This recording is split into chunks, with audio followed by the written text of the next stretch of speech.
Question of the week. Drama serial Duniyadari के episode number 6 में सवाल था कि जमशेद को महविश का फोन कितने बजे आता है। इसका सही जवाब है 3 बजे। ड्रामा सीरियल दुनियादारी के एपिसोड नंबर 6 में कपरी की तरफ से माइक्रोवेव ओवन जीतने वाले खुशनसीब जैनब आ गई है तो क्या मैं उसे धक्के देकर निकाल दूं? जैनब आपी को यूं सहारा देने का मतलब है हम लोग उसके सास ससुर के रिश्ते की नफी करेंगे। आप जाके अता मोहम्मद साहब से मिलकर उनकी सुलह करवा दें। हो भाई, ओ बेटा, यूसुफ ने अकेले नहीं, तीनों भाइयों ने घर छोड़ दिया है और जैनब अब वापस नहीं जाएगी। मैं उससे बात कर चुका हूं। यूसुफ भाई, अगर जैनब आपा आ गए 4 दिन के लिए तो ठीक है, ये उनका अपना घर है। मगर यूसुफ भाई ने ये क्या किया कि साथ में मंजूर और उसके बीवी बच्चे भी ले आए। ओ बेटा, रिश्तेदारियों की बड़ी मजबूरियां होती हैं। अब जैनब क्या करती? जैनब ये करती कि मंजूर को मशवरा देती कि भाई अपने ससुराल जाओ। मंजूर के ससुराल बहावलपुर में है और वो नौकरी छोड़ के जाने से तो रहा। मगर यहाँ तो एक हंगामा खड़ा कर दिया उन लोगों ने। सारा दिन चूल्हे के पास गुजर जाता है मेरा, नौकरानी लगी है उनकी में। ओ बेटा, दुनियादारी है, अब घर आए हुओं को धक्के तो नहीं दिए जा सकते ना। तो तुम जरा उनके साथ बैठकर खाना खा लिया करो तो क्या फर्क पड़ जाएगा तुम्हें? अब्बा जी, अगर हम साथ में बैठ के खाना खाने लगे तो ताल्लुकात बढ़ेंगे, टीवी देखेंगे, इकट्ठे बैठ के खाना खाएंगे, तो मंजूर और उसकी फैमिली तो यहाँ से कभी नहीं जाएंगे। हाँ,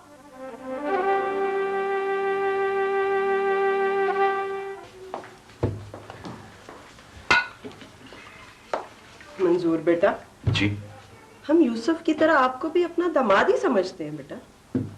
मगर मैं देख रही हूँ कि तुम्हारे अंदर कुछ गैरों की सी झिझक है। नहीं आंटी, ऐसी तो कोई बात नहीं। सबसे पहले खाना खा के फारिग हो जाते हो। आंटी जी, मंजूर हमारी निस्बत जल्दी खाना खा लेते हैं। भाभी, मैं देख रही हूँ आपने ठीक खाना नहीं खाया। भाई ऐसे नहीं चलेगा। अपना न समझते तो सामान उठाकर तुम्हारे साथ न चले आते। भाभी, अब क्या बातों से ही पेट भरना है? स्वीट डिश तो बाकी है। अरे मैं लेके आ रही हूँ। याद करा दिया। मुझे मालूम है कि आपको स्वीट डिश बहुत पसंद है। देखो जवान, तुम नहीं समझोगे। अरे घरेलू हालात पर जितनी नजर औरत की होती है ना, उतनी मर्द की नहीं होती। ये फौजिया पहले भी ससुराल वालों से झगड़ कर आई थी, मामूली सी रंजिश थी, ठीक करा दी, और अब तो वो राहत को भी लेकर आ गई है यहाँ पर। ये मेरा घर है, कोई हॉस्टल नहीं है।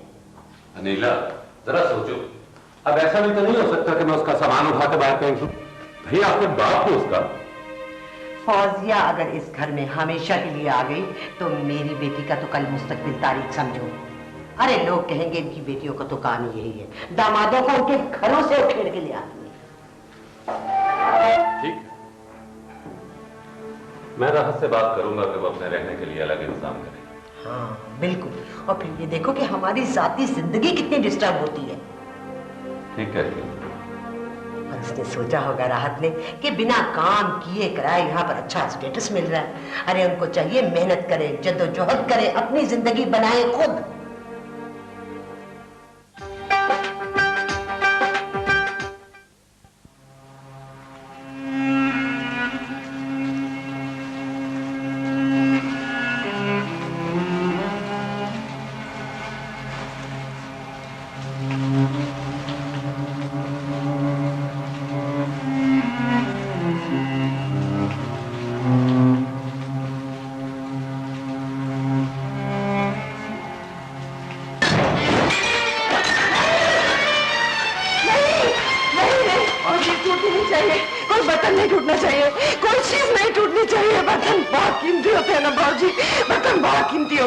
बर्तन नहीं टूटने चाहिए, इंसान टूट जाए बेशक, दिलों को टूट जाने दे, लेकिन बर्तन नहीं टूटने चाहिए। क्यों तुमने बर्तन नहीं टूटने चाहिए।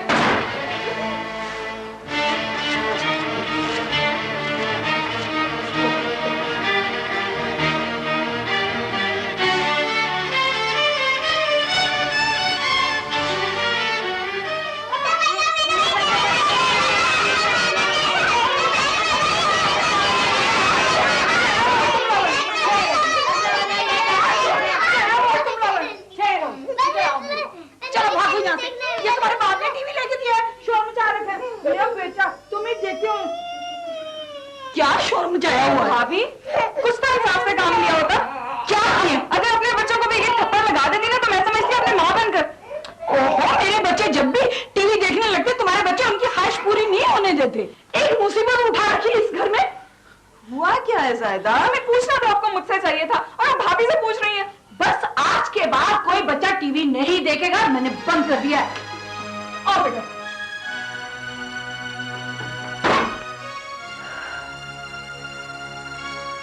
ये क्या है?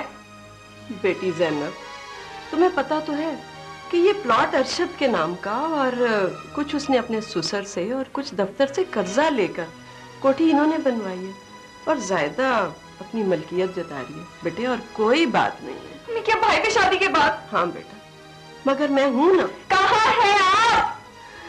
तुम ठीक कहती हो, हम खुद दोनों मियाँ बीवी बहू बेटे के घर में गिरवी पड़े हुए।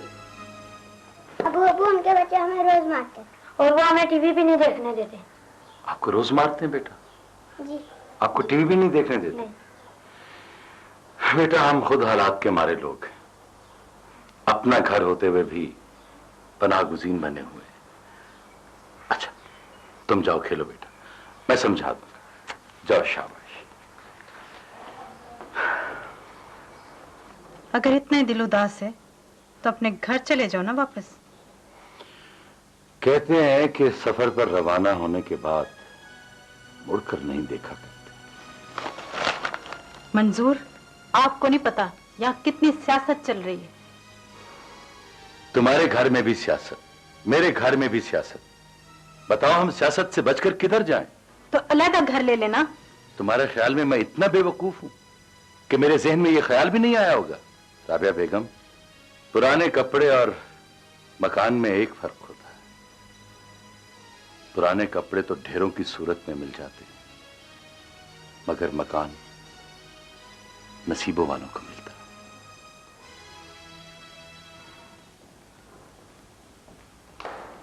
है। राहत जी। मकान देखा है? मकान किसके लिए? किसके लिए नहीं, अपने लिए। मगर फौजिया ने तो मुझे मकान देखने के लिए दिया। वो तुम्हें कैसे कहेगी? हालांकि इस घर की जमीन उसे कबूल करने के लिए तैयार नहीं है, मगर महज अपनी हठधर्मी और बेवकूफी निभाने के लिए वो तुम्हें कुछ नहीं कह रही। आंटी, मुझे आपकी बात समझ में नहीं आई। मैं तो तुम्हें बहुत अक्लमंद समझती थी कि शायद तुम इशारों की जबान समझते हो, पर नहीं। बरखुरदार अपना घर अपनी जन्नत होता है। अपनी जन्नत अलग बसाओ, ये मेरी जन्नत है। और फिर कब तक ससुराल के टुकड़ों में पलते रहोगे?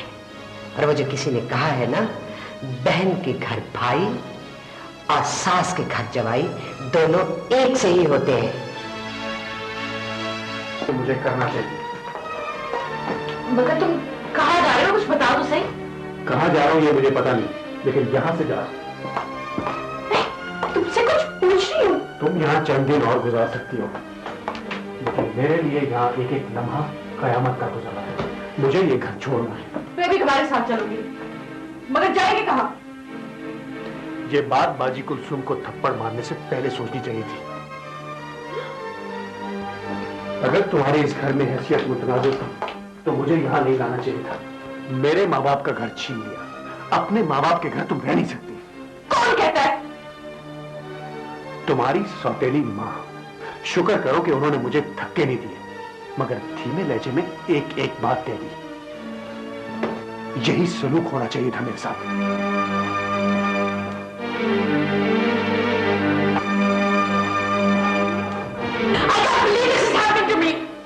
अनीला ने राहत को ऐसा क्या कह दिया जो तुम इस कदर लाल पीली हो रही? दस्तूर की बात है कि जब बेटी ब्याह दी जाती है तो वो अपने घर की हो जाती है। और बेटी जिस घर में पैदा होती है वहां से बेदखल कर दी जाती है। हम तुम्हें बसाना चाहते हैं और तुम्हारे उसी घर में वापस ना जाने से हमें यूं लगता है जैसे तुम्हारी शादी ही नहीं हुई। आई एम सॉरी डैडी, लहजा आपका है और अल्फाज किसी और के। फौजिया, तुम अब शादीशुदा हो, तुम्हें शादीशुदा जिंदगी की मजबूरियों को समझना चाहिए। मुझे नहीं पता था डैडी कि आप इतने मजबूर हो जाएंगे कि अपनी बेटी को घर से जाने से मजबूर कर देंगे। It's enough. तुम ये चाहती हो कि जो ज़लज़ला तुम अपने ससुराल में लाई हो वो इस घर में भी आए। नो वे, मैं इसकी कभी इजाजत नहीं दूंगा।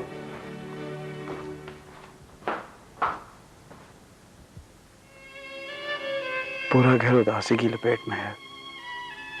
खाली खाली सहन, खाली खाली कमरे, खाली खाली सहन। महविश, मेरी नजर में तो रिश्तों की अहमियत ही खत्म हो गई है। Shamshed, I just can't understand. आखिर तुम्हें हो क्या गया है? वही जो हुआ करता है इस किस्म के हालात में। जब तक तुम यूनिवर्सिटी नहीं आओगे ना, तुम इसी तरह डिप्रेशन का शिकार रहोगे। और वैसे भी ये ऐसे हालात तो है नहीं जो दुनिया में पहली दफा किसी के सामने पेश आए हों। मुझे पता है, लेकिन क्या करूं महविश। एनीहाउ, मैं शायद कल आऊं। मैं इंतजार करूंगी बहुत बेचैनी से। तुमने इस सारी सिचुएशन में मुझे अपना नहीं समझा। हाँ, इसका अफसोस जरूर रहेगा मुझे। Anyway, I'll see you tomorrow then. Bye. Okay. Allah Hafiz.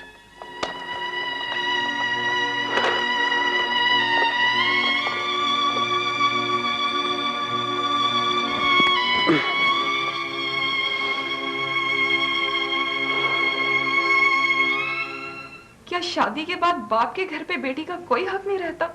रहता है बेटी, अगर बाप के हाथ मजबूत हो तो। क्या मतलब? बेटा, ताकत होती है पैसे से, और अब पैसा कमाता है हमारा बेटा। और हमारे बेटे की लगामें उसकी बीवी के हाथ में है। मैं तो जब से रिटायर हुआ हूं दूसरे दर्जे के शहरी के तौर पर जिंदगी गुजार रहा हूं।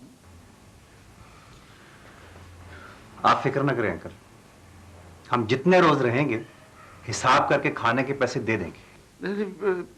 यूसुफ बेटा, ये बात नहीं है। अरशद को ज्यादा इतराज इस बात पर है कि चलो तुम तो दामाद थे, 2-4 दिन रह भी लेते तो कोई बात नहीं थी। तुम अपने साथ वो मंजूर को भी ले आए। अब्बू, मंजूर यूसुफ के भाई हैं। मगर वो अरशद का भाई तो नहीं है जो वो उसे बर्दाश्त करे। उसकी बीवी सारा दिन कुड़-कुड़ करती रहती। अम्मी, फिर हम क्या करें? जो इन बातों का नतीजा निकलता है वही करो। ये नहीं, हम यहां से चले जाएं। मैं कैसे कह दूं? कई दफा मजबूरियां भी सुन के शक्ल इख्तियार कर लेती। बेटा, अपने माँ बाप को एक मजबूर समझकर माफ कर दे। अम्मी प्लीज, अम्मी प्लीज, ऐसा मत करें, ऐसा मत करें मेरी बेटी।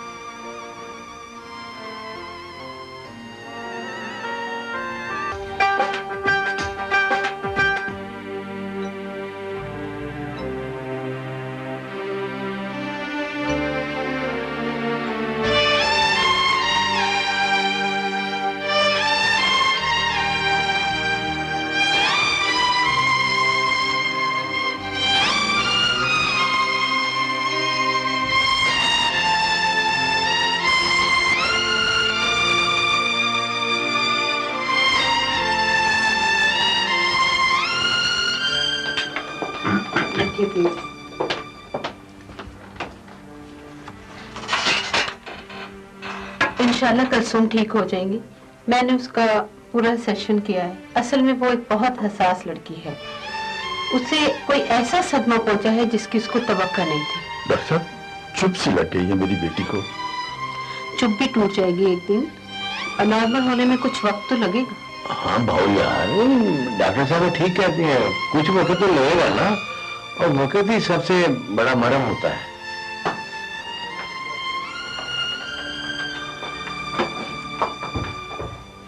आप इन्हें हफ्ते में एक बार जरूर ले आया करें। शुक्रिया डॉक्टर साहब, बहुत बहुत शुक्रिया। Thank you. Don't worry.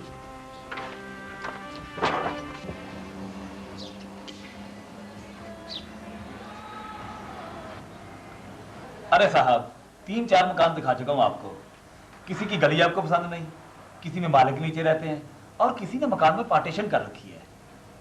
देखो भाई, मैं तो साजे से घबराया हुआ एक आदमी, मुझे तो इंडिपेंडेंट एक मकान चाहिए। 1 मिनट। लो जी, तो फिर ये ठीक है आपके लिए, ये कोठी ले ले आप।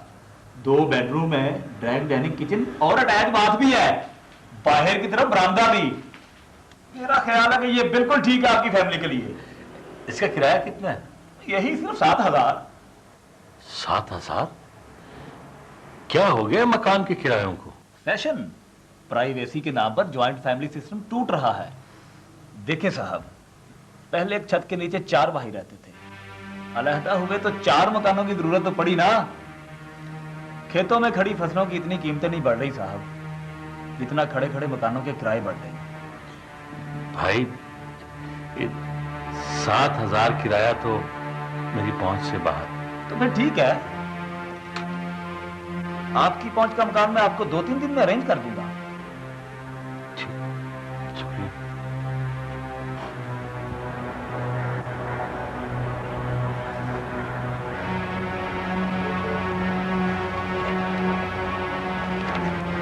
जमशेद, क्या हो गया तुम्हें? तुम ऐसे तो नहीं थे। महविश, ना मैं ऐसा हूं और ना होने की तमन्ना है। पता नहीं, यूं लगता है जैसे जैसे हमारे घर में कोई तूफान आया जो हमारी सारी खुशियां, सारे रिश्ते तोड़ फोड़ गया। ऐसा ही होता है, पहले खानदान बनते हैं फिर तकसीम हो जाते हैं। मेरी ऑब्जर्वेशन में भी यही बात आई है कि ज्यादा से ज्यादा 3 नस्लें इकट्ठी रह सकती हैं, उसके बाद तोड़फोड़ का शिकार हो जाते हैं। महविश, मेरा तो शादी पर से यकीन ही उठ गया। चंद लोगों की बेवफाई की वजह से तुम्हें ये नतीजा तो नहीं निकालना चाहिए ना। अच्छा, ऐसा करते हैं, तुम्हारे घर की बेरौनकी को खत्म करने के लिए ना मैं रोज तुम्हारे घर चक्कर लगा लिया करूंगी। House that? और वैसे भी तो मैंने एक दिन तुम्हारे घर आना ही है ना? नहीं, वो दिन आएगा भी या नहीं? Why do you say that? आएगा, जरूर आएगा। चलो मैं तुम्हें अच्छी सी कॉफी पिलाती हूँ। Let's go.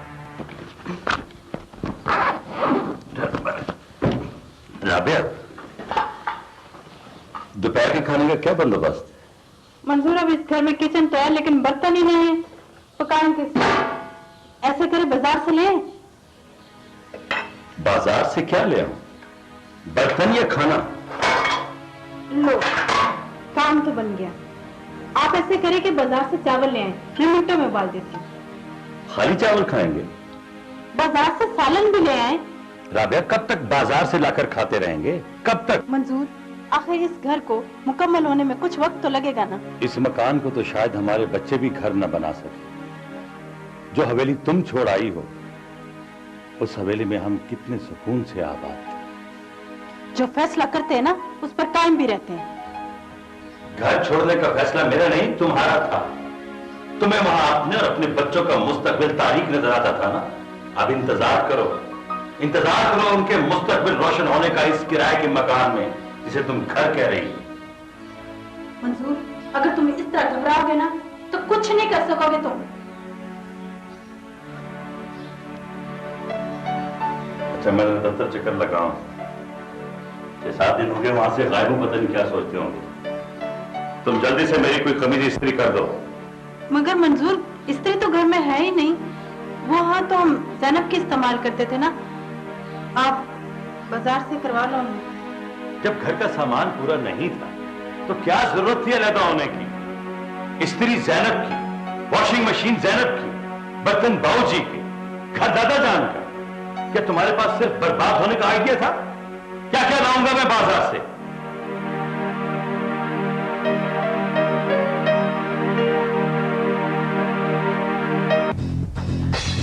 हाय,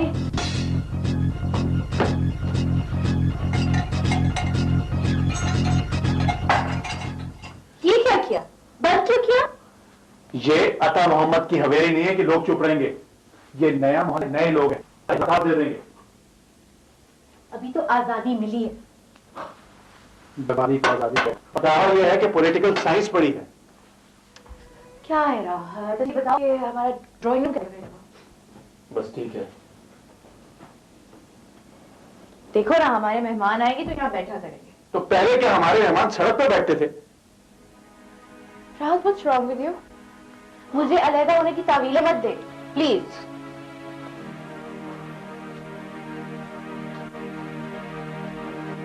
चाय पीनी है? कुछ खाना है?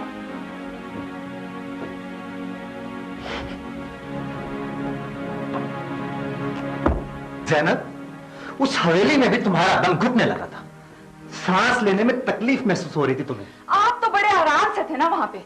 आराम से तो मैं तुम्हारे माँ बाप के घर में था। मैं तो क्या, मेरा भाई बेचारा भी बुत बना अपनी जिल्लत बर्दाश्त करता रहा। यूसुफ, आपको पता तो है अब वो मजबूर हैं। उन बेचारों से तो कोई गिला नहीं है ज़ैनब। वो तुम्हारा भाई अरशद 4 दिन न रख सका अपनी बहन को। अच्छा चलें, छोड़ें। आज का दुख कल के सुख में बदल जाएगा। पता नहीं, माजी के सुख को तो दुख में बदल दिया तुमने। अब अच्छे दिनों के ख्वाब देख रही। एक बात याद रखो ज़ैनब, इंसान की अपनी की हुई मुसीबतों का कोई हाल नहीं होता।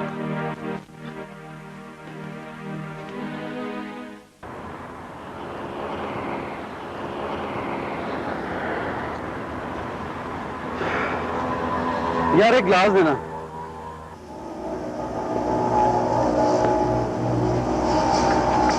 आज पता चला कि दुनिया गोल है। दुनिया गोल ना होती तो फीका यहाँ ना होता। रफीक भाई। रफीक भाई? हाँ भाई, अगर से दिल तो नहीं करता कि किसी को भाई कहूँ। हाँ, दिल टूट जो क्या है। रफीक भाई, तुम अच्छे वक्त में हमारे यहाँ आया करते थे, अब तो तुम भी नहीं आते। जिस घर में हर वक्त कह के बिखरते थे, अब वहाँ खामोशी ने डेरे डाल ली है।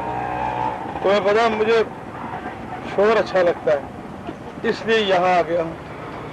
क्योंकि बाहर खामोशी हो ना तो अंदर का शोर बच जाता है। ये तो साथ छोड़ने वाली बात है ना रफीक। ये क्या बात कह दी तूने? रफीक तो कहते ही साथी को है, और साथी कभी साथ नहीं छोड़ा करते, है ना? रो पिए, ये मैंने शुगर मिल लगा ली है। I am gonna tuning and low nickeling, you are paying, पैसे भी लगाएंगे। अच्छा ठीक, अब एक बना दे आप मुझे। बना देता हूँ। और छोटे अदर के फाड़ा उधर। आइए आइए, ये सामने वाले किराए के मकान में आप लोग ही आए ना? जी जी हाँ। मैं कई दिनों से सोच रही थी कि आपसे मिलूं। आपको कई बार मैंने देखा भी, लेकिन ये जो मोहल्ले वाले हैं ना, ये बहुत जलते हैं मुझसे। क्यों? आप तो इतनी अच्छी हैं, फिर क्यों जलते हैं आपसे? मेरी गृहस्थी उनके लिए जिलापा बन गई है। घर में क्या कुछ नहीं है और हर एक चीज बाहर की है। इनमें से एक चीज भी लोकल नहीं है। आपके शौहर क्या करते हैं? दुबई में होते हैं। 1 साल के बाद 1 माह की छुट्टी भी आती है, और जब भी आती है बहुत सारी चीजें लेके आते हैं। ये टीवी लेके आए थे पिछले साल। हाय अल्लाह, इतना खूबसूरत और इतना बड़ा टीवी। ये मकान आपका जाती है? इस मकान समेत हर एक चीज हमारी जाती है। माशाल्लाह, आपके घर में तो सहूलत की हर चीज मौजूद है। बहन, घर बनाती तो औरत है, लेकिन कमाई मर्द की होती है। हाँ, ये बात तो आपकी बिल्कुल सच्ची है। घर हमेशा मर्द की कमाई से ही बनता है। आपके काम क्या करते हैं? मुलाजमत करते हैं एक महकमे में। यहाँ की तनख्वाह में तो गुजारे नहीं होता बहन, चूल्हा जलाना भी मुश्किल होता है।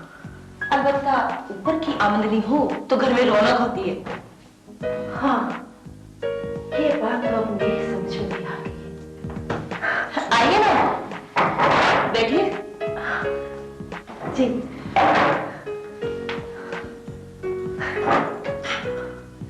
पहले आप लोग कहाँ रहते थे? दोजख में? ससुराल की दोजख में। अब अल्लाह ने रिहाई दी है तो अपना घर सेट करेंगे। मैं भी किसी दिन आऊंगी आपके घर। इसी तरह तो ताल्लुकात बनते और बढ़ते हैं। जरूर, पर अभी नहीं।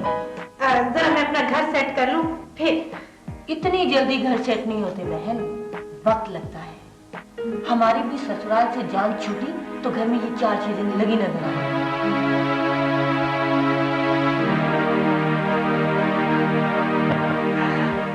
है राबिया, किस ख्वाब में खोई हुई? ख्वाब नहीं, हकीकत। हकीकत देखकर आई हूँ खुली आंखों से। अच्छा, कहाँ देखकर आई हो हकीकत को? पड़ोस के घर में। हाय, मगर क्या सहूलतों की नुमाइश लगी हुई है। अब तो तुम्हारा इस खाली घर में जी नहीं लग रहा हो। उसका खामिद शारजा गया हुआ है। फिर? मंजूर, आपको भी उनके घर लेके चलूंगी। जरा चलकर देखे तो सही। मुझे नहीं देखनी करप्शन की नुमाइश। करप्शन? हाँ, करप्शन। कोई 2 नंबर लोग हैं वो। आजकल 2 नंबर ही 1 नंबर है। और 1 नंबर तो बुरे हाल में है। और फिर 2 नंबर कैसे हो गए? उसका खामिद तो बाहर गया हुआ है। करप्शन के लोग हैं ये, जो अपने मुल्क से दूसरे मुल्क पैसा कमाने के लिए जाते हैं। वहां से पैसा लाने की बजाय गैर मुल्की मसनूआत लेकर आ जाते हैं और फिर पड़ोस में महरूमी फैलाते हैं। ये करप्शन नहीं तो क्या माशरे की खिदमत है? आप तो हर वक्त जले भुने रहते। हाँ, तुम्हारी तरफ से जो ठंडी हवा का झोंका आता है, जलूं ना तो और क्या करूं? हकीकत से नजरें न चुराए मंजूर। जिंदगी सहूलतों और आसाइशों का इनाम है।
बाबूजी,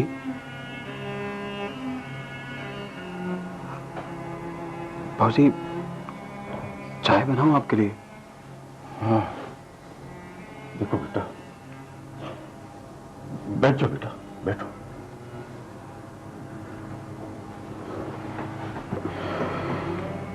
जी बाबूजी।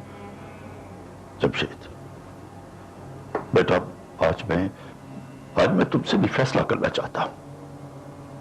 फैसला बाबूजी? कैसा फैसला? हाँ बेटा, अच्छा होता है अगर पहले फैसला कर लिया जाए। बाबूजी, आप कैसी बातें कह रहे हैं?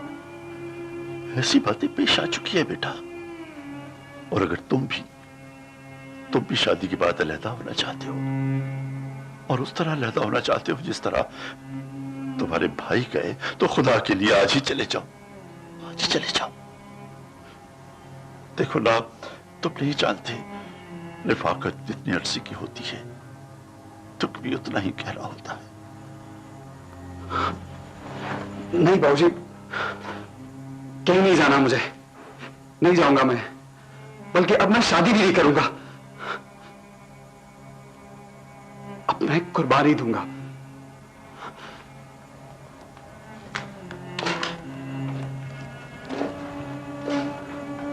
अपनी इस मां की तरह।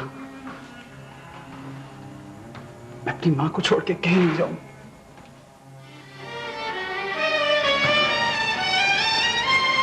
मैं किसी की मां नहीं हूं।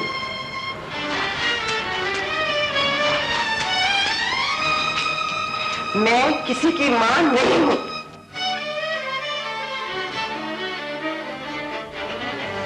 मैं किसी की मां नहीं हूं। किसी की मां नहीं हूं मैं किसी की मां नहीं हूं। मैं किसी की मां नहीं हूं।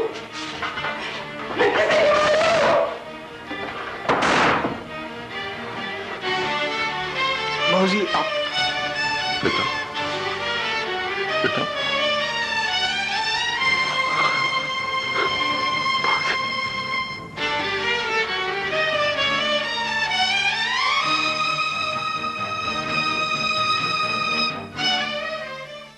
कपरी question of the week. Drama serial Duniyadari के एपिसोड नंबर 7 में सवाल था कि आबिद कश्मीरी ने फराह शाह को कितने हार दिए। इसका सही जवाब है 2। ड्रामा सीरियल दुनियादारी के एपिसोड नंबर 7 में कपरी की तरफ से माइक्रोवेव अवन जीतने वाले खुशनसीब का नाम है मलिक इफ्तिखार अहमद लाहौर, और कपरी की जानिब से गिफ्ट हैम्पर्स जीतने वाले खुशनसीब हैं मिसेस अब्दुल गफूर रियाज सऊदी अरब, मोहम्मद मुनीर रियाज सऊदी अरब, Shah तुरानी district Swat. Drama serial Duniyadari के एपिसोड नंबर 10 में सवाल है कि जमशेद चाय के कितने प्याले बनाता है। इसका सही जवाब देने वालों को कपरी की जानिब से 1 अदद माइक्रोवेव अवन और दीगर इनामात दिए जाएंगे। जवाब अरसाल करने के लिए हमारा पता है Zulfiqar industries limited, PO box number 8840, Karachi 74400।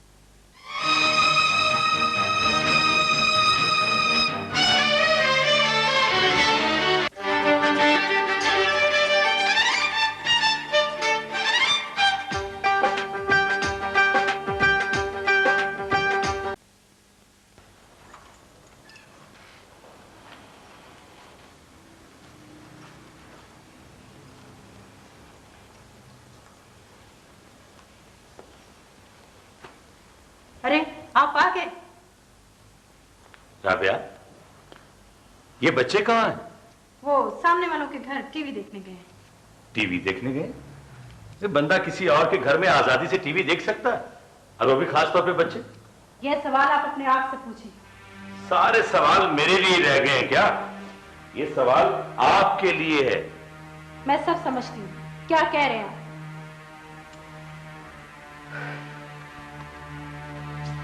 छोड़ो, ये तनख्वाह रख लो। रखने की नौबत कब आएगी? क्या मतलब? ये ले, पढ़ ले इसे। मकान का किराया, बिजली का बिल, गैस का बिल, पानी का बिल, किचन का खर्चा, अखबार का बिल, बच्चों की फीस, वैन का खर्चा, चौकीदार की तनख्वाह। अरे तुमने खाली घर के लिए चौकीदार भी रख लिया?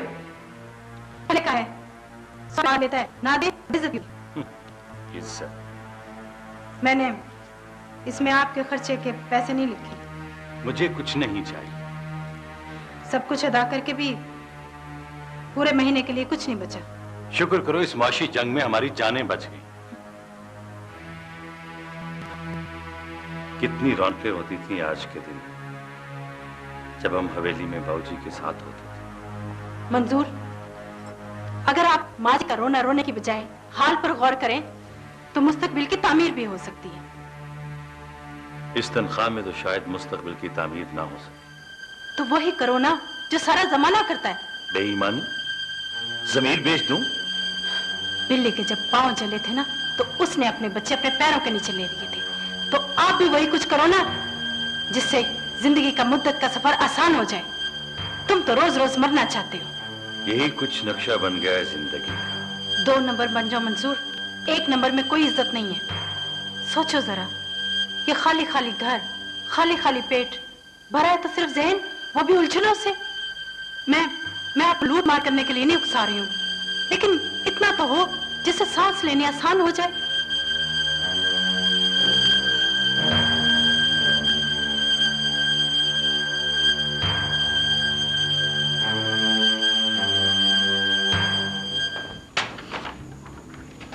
अरे जमशेद, अरे बरखुरदार, तू पढ़ के आता है फिर घर से बाहर ही नहीं निकलता। बाहर घूमाया कर, दिल बहल जाता है। भाऊजी, दिल तो घर में अटका हुआ है, बहलेगा कैसे? बात तो तेरी भी ठीक है, मगर फिर भी बाजार घूम लिया कर यार। भाऊजी, लोग मोहल्लेदार तरह तरह के सवालात करते हैं, क्या जवाब दूं उनको? मैं क्या बताऊं कि साल में प्रोटेक्ट चले गए। तू पढ़ाई में दिल लगा, तू पढ़ाई में दिल लगा। भाऊजी, पढ़ाई से याद आया वो, अच्छा चले मैं खुद कुछ कर लूंगा। तू खुद क्या कर लेगा? भाऊजी वो फीस। ओहो, पेंशन आती है ना मेरी, आती है ना। तो जब तक मैं जिंदा हूं तो तोड़ मरोड़ के बात मत किया कर, ठा से बोला कर, ठा से। जी भाऊजी। हाँ। अस्सलाम वालेकुम भाई जी। वालेकुम सलाम बहन जी, बैठे ना, आइए बैठे। ये मैं मुड़ा ले लें। मुड़ा ले लें।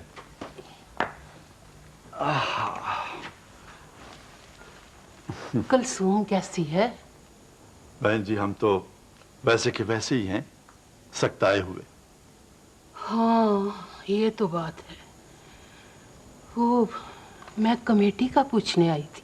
अरे आपकी बेटी का पूछने आई हैं, और हमने तो आपके पैसे पहले से निकाल के रखे हुए हैं। ये लीजिए। हाँ भाई जी, तकें इधर मेरी तरफ देखें। ये कमेटी आपने राहत की शादी के लिए डाली थी, अब जुर्माना आपको भरना पड़ रहा। ना बहन जी, ये बात ना कहना। मैं तो बाप हूं, और औलाद के जुर्माने वालिदैन ही भरा करते हैं। इसमें भी एक बहुत बड़ी लज्जत है। पेंशन आ रही है, गुजारा हो रहा है। अल्लाह हस्बुल अस्बाब है। मैं तो ये सोचता रहता हूं कि मेरा तो गुजर बसर हो ही रहा है, न मकान का किराया देना पड़ता है। वो तीनों क्या करते होंगे? भाई जी, इधर तक मेरी तरफ देखें। आपने बहुत बड़ा दिल पाया, बहुत बड़ा। आपके दिल में सब कुछ समा जाता है। और कोई होता तो उसका दिल फट गया होता।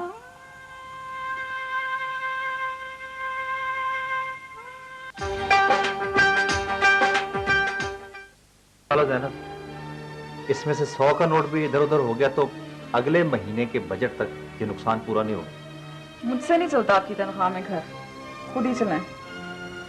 और जब मैं अपील कर रहा था कि ज़ैनब हवेली से निकलने के हालात नहीं है, गुजारा नहीं होगा, तो पता है तुम क्या कहती थी? मुझे पता है मैं क्या कहती थी, जब सस्ता जमाना था। सस्ता जमाना था। महंगाई तो जैसे चुप साधे खड़ी थी कि ये लोग अलहदा हो तो मैं बाहर आऊं। तुम्हें तो आटे दाल का भाव पता ही अलहदा होकर चला है। लोग दो दो कारोबार करते हैं, दिन को भी और शाम को भी। हवेली में थे तो शाम फारिग होती थी, अब तो शामें भी बेचना पड़ेगी। मेरा ख्याल है कि यूसुफ को भी बिकना पड़ेगा। देखिए यूसुफ, हथियार फेंकने से बहुत जिल्लत होती है। ये जिंदगी की जंग आपको बहुत हिम्मत से लड़ना होगी। लड़ूंगा ज़ैनब, हालात से भी, अपने आप से भी। और कोई रास्ता ही नहीं है।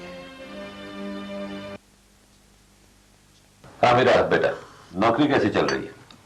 वैसे ही जैसे पहले चल रही थी, लेकिन ये सवाल कुछ फिक्र होता है ना माँ बाप को। बाप का कहे, माँ को क्यों ला रहे बीच में बेचारी को? फौजिया, ये अनीला से ना बेटी, मेरा मतलब है ये बिला वजह का जो तजाद है ना तुम्हारा अनीला के साथ, इसे खत्म कर दो। इसमें मेरे लिए आसानी होगी। तो ठीक है ना अब्बू, सिर्फ आपसे ही बात कर रही हूँ। अब तो मैं काफी मोहतात हो गई हूँ। इसीलिए एहतियातन मैं आज अनीला को साथ लेकर नहीं आया। अच्छा किया आपने, ये आपके लिए भी अच्छा है। बात मैं ये करने आया था कि महंगाई का जमाना है, और फिर आप लोगों ने मकान भी किराए पे ले लिया। तुम ऐसा करो कि मकान का किराया मुझसे ले लिया करो। ये क्या कह रहे हैं आप? मैं अपनी फैमिली के अखराजात पूरे करने के लिए आपसे? नहीं, ये नहीं होगा। राहत, क्या हो गया तुम्हें? अगर अब्बू अपनी इनकम से थोड़ा सा हिस्सा मुझे देना चाहते हैं तो मेरा हक बनता है। एहसास कमतरी का शिकार हो जाऊंगा मैं। और पहली बात यह है कि तुम्हारी गलती की वजह से मैं दरबदर हुआ हूं। आराम से बेटा, आराम से बात करो। आराम से ही जिंदगी गुजर रही थी हमारी, बगैर किसी इमदाद के। अब लोग हथियार लेकर आने लग गए हमारे दरवाजे पर, और मैंने अपने दरवाजे हर किस्म की इमदाद के लिए बंद कर रखे। जज्बाती हो रहा, रिश्ता नहीं समझ पा रहा। आई एम सॉरी रात, अब मुझे इजाजत दो। फौजिया बेटी, मेरा यहां आने का जिक्र अपनी मां से न कर।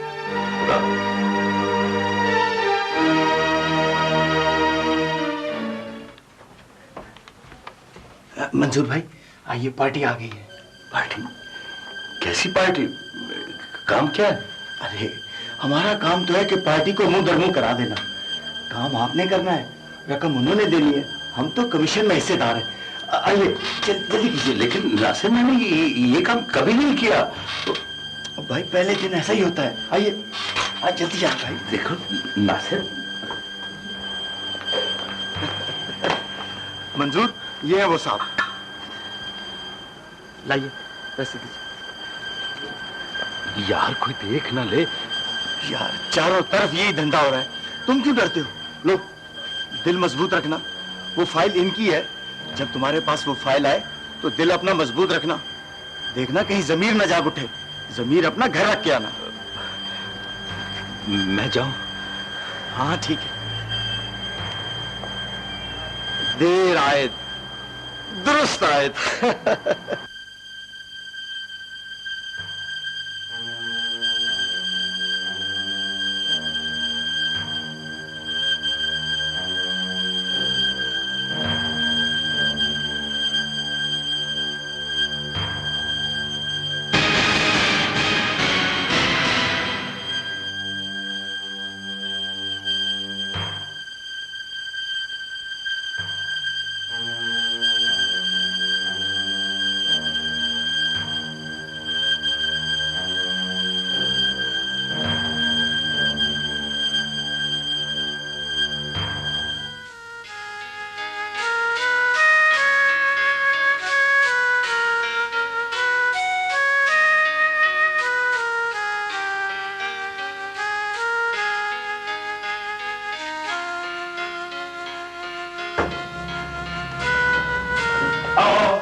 इधर रखो, मैं ध्यान दो।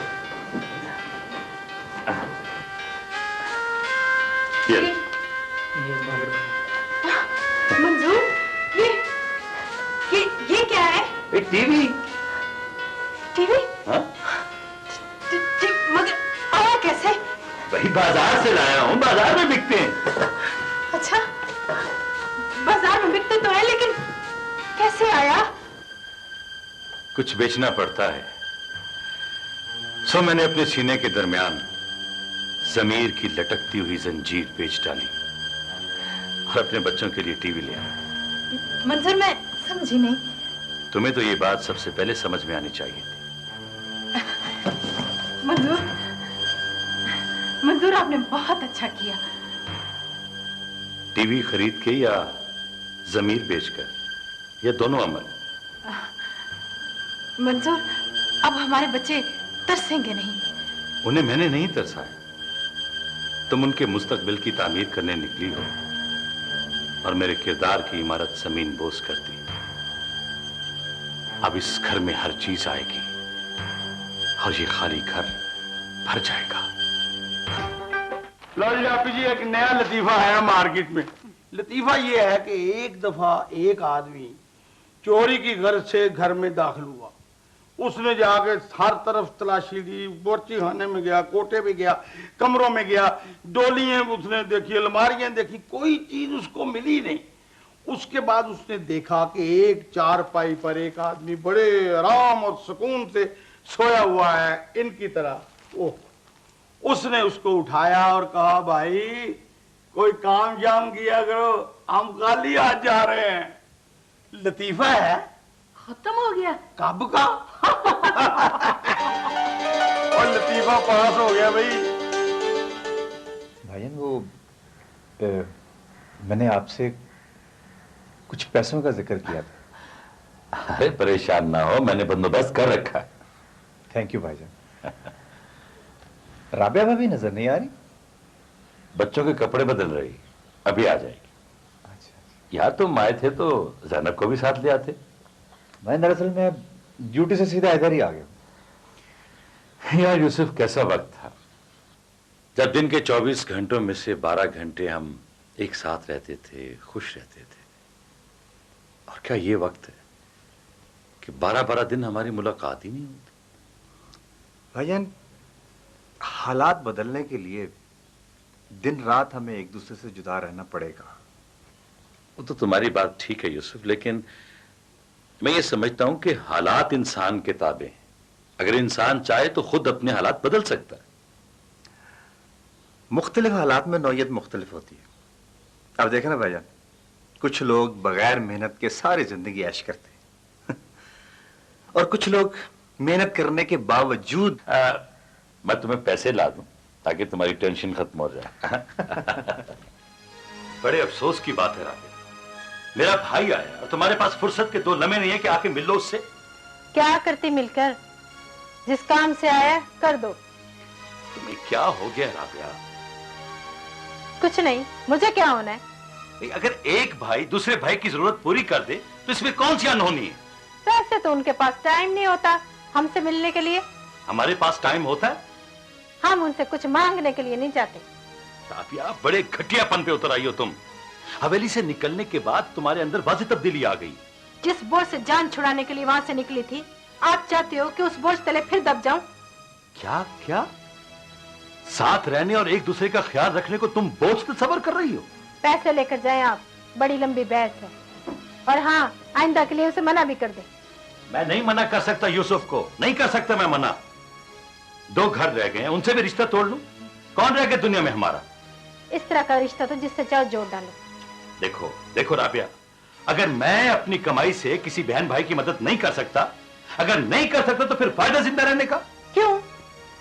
3 बच्चे और मैं आपकी जिंदगी का हिस्सा नहीं है? देखो, इतनी खुदगर्ज मत बनो, मत बनो इतनी खुदगर्ज।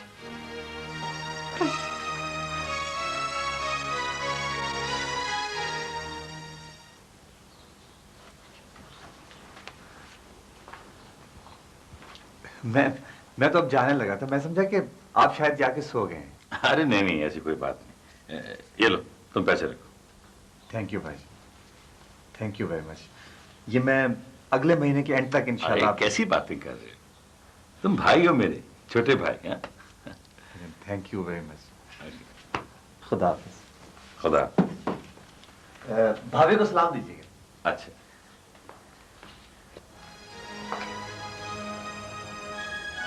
ये सब चला गया? अब क्यों आई हो? मैं भाइयों की प्राइवेसी में दखल नहीं देती। पैसों की वापसी का क्या कहा है? वो मेरा भाई है छोटा, जब उसके पास पैसे होंगे वो वापस कर देगा। वैसे भी तुम्हारा इससे कोई ताल्लुक नहीं।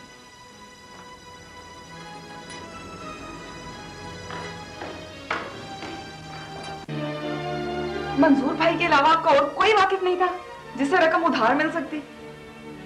भाई से ज्यादा नजदीक और कौन हो सकते हैं? गैर के सामने हाथ फैलाने से कोई फर्क नहीं पड़ता। आपको पैसे भाई से नहीं मांगने चाहिए थे। अजीब फलसफा है तुम्हारा भी। जी, मैं राबिया भाभी को जानती हूँ। मैं मंजूर भाई को जानता हूँ। आप किसी को नहीं जानते। अब क्या अपनों की नई पहचान बनाना पड़ेगी? नए सिरे से जानना होगा उनको। जी, नई दुनिया, नए रिश्ते, नई पहचान। मुझे तो मंजूर भाई के लहजे से ऐसा कुछ एहसास नहीं हुआ। आहिस्ता आहिस्ता हो जाएगा। अच्छे भले रह रहे थे अपने घर में। आप रह रहे थे वहां, हम नहीं। गुलामों की सी जिंदगी गुजार रहे थे वहां पे। अब चीख कर भी बोलना शुरू कर दिया है तुमने? इसलिए कि आपके उस घर का असर अभी भी बाकी है। यूसुफ, अपनी जिंदगी गुजारने के लिए जद्दोजहद करना पड़ती है।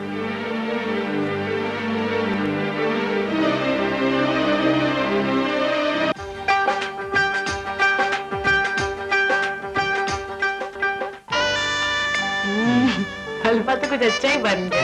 इत्तेफाक की बात है, वरना हालात तो कुछ और थे।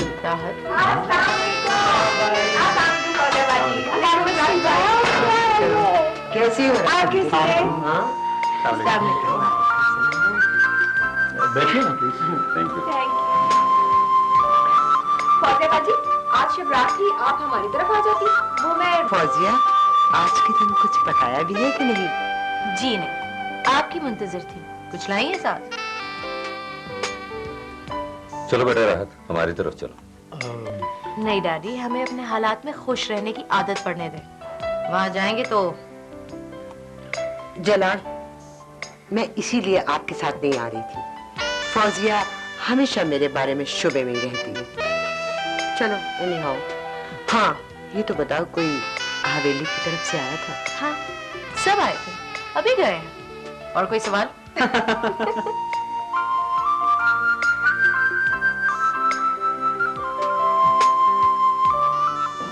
ले लो मेरा बेटा, खा लो। कमाल के पड़ोसी हैं अभी, किसी ने भी हलवा नहीं भेजा। किराएदारों से लोग जल्दी के रिश्ते नहीं जोड़ते हैं। उनका ख्याल होता है कि आज यहाँ हैं, कल कहीं और होंगे। पुराने घर में तो आज के दिन हलवों की लाइनें लग जाती। जब यहाँ भी पुराने हो जाएंगे ना, तो हलवों की लाइनें लग जाया करेंगी। बात बात पे आप पुराने घर को क्यों याद करते हैं? बैलो में देखो।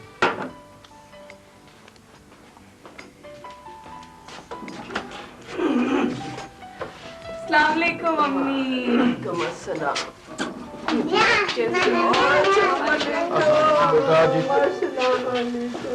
मेरा पाला पाला बेटा, मेरे फाड़े फाड़े गोलगप्पे, इधर आ इधर आ। ये देखो बेटा तुम्हारा आपकी शिवाजी का सबसे या पकड़ो। ओए नाना वो इतनी सारी चीजें ले आए। ये लो मेरा बच्चा, ये लो। थैंक यू बोलो।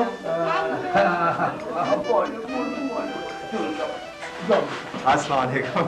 तो आते ही बच्चों में कैसे? जी ठीक ठाक, आप सुनाए? बस ठीक। भाई यूसुफ बेटा, एक तो तुम्हारा घर लाहौर के आखिर में, बहुत देर लगती है। हाँ बेटा, आज के दौर में फासले बहुत बढ़ गए, सब दूर दूर हो गए। जी। अपना ज़ैनब, आगे से कोई इधर आया कि नहीं? किसने आना था अम्मी? कोई है वहाँ? क्यों, सारे हैं वहाँ? तो आज त्योहार था, आ जाते। आने जाने के लिए इतना बहाना काफी होता है। अगर सोचा जाए तो इतना बहाना हमारे लिए भी काफी है। हम क्यों ना गए हवेली? मैंने आपको बांध के नहीं रखा, बहुत दिल कर रहा ना जाने को, तो हो आए। मैंने तो तुम्हारी बात का जवाब दिया है। अम्मी अब्बू आए हैं, आप अपने दुखड़े लेके बैठ जाओ। भाई तुम्हारी अम्मी हलवा लाई है ये तो। अरे बेटा, अपने हलवे में हमारा हलवा भी शामिल कर। जी जी जी जी आंटी, जनाब ऐसे करो ना, साथ चाय भी बनाओ। मैं अभी लेके आती हूँ। और सुनाए, आप आपकी तबीयत ठीक रहती है?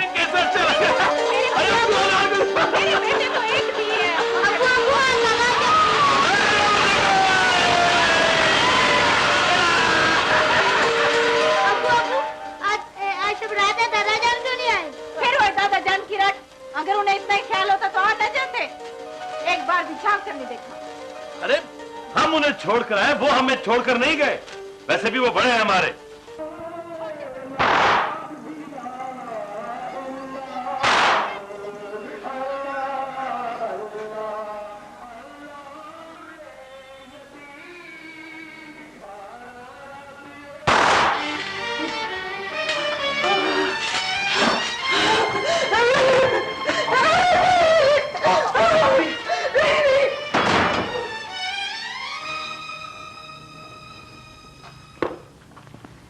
भाई ये मेरी अम्मी ने भेजा है आप।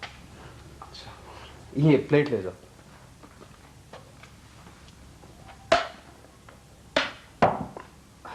ये लो, उन्हें शुक्रिया कह देना।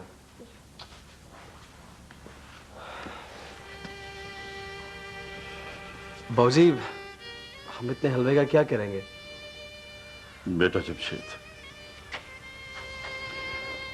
अगर अपनों ने रिश्ता तोड़ लिया है तो बेटा बाकी लोगों ने तो रिश्ता नहीं तोड़ा। वो तो आएंगे, और भेजने वाले का ये मसला नहीं है कि हमने हलवे का क्या करना है। ठीक कह रहे हो। अस्सलामुअलैकुम। सलाम खाला। वालेकुम सलाम। पुत्र इधर तक मेरी तरफ। जी। इधर देख, घर में कोई रौनक करो, आज शिवरात है। खाला, रौनक तो लोगों से होती है ना।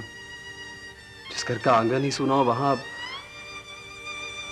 तू सच्चा पुत्र, तेरी बात सच्ची। बहन जी, हाँ आप भी हलवा ले आए। इधर देखें भाई जी मेरी तरफ, इधर तक है। पुरानी रस्मों को तोड़ दो। हमीदा जब तक जिंदा है ना, सांस की तरह आती जाती रहेगी। हमीदा, बात ही सारी सांसों की है। हम तो जब तक अता मोहम्मद का नाम ना लें तो सांस ही नहीं चलता। तू अब तंदूर का काम छोड़ दे रही बख्शा, तुझे सांस की तकलीफ हो गई है। हाँ, अपना फायदा सोचना कि मैं को खाबे की दुकान डालूं या कोई मेकअप की दुकान डालूं। और रहीम बख्शा, और तुम लोग बात बात पर उलझ जाते हो। वो ऐसे ही बाबूजी है। हाँ, तुम ये बताओ, ये क्या लेके आए हो परात में?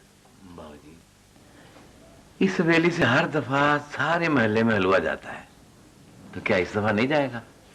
रहीम बख्श, ओए ओए, अपना कद इतना ऊंचा ना करते जाओ कि अता मोहम्मद तुम्हारे सामने बोना हो जाए। बाबूजी, ऐसी बातें क्यों कर रहे हैं आप? ठीक आ गया मार्केट में। सारे गम, सारी उदासियां आतिशबाजी के साथ जला दो, अनार चला दो, सबको हलवा खिला दो। ओए बेवकूफ, क्या लेकर आ गए हो? मामा जी, कभी कभी बेवकूफी भी अकलमंदी बन जाती है। ओए फीके के मामे का घर हो और उसमें रौनक ना हो, यार मुझ पे लानत पाओ यार। चलो अनार चलाते हैं। पकड़ो अनार, पकड़ो पड़ा।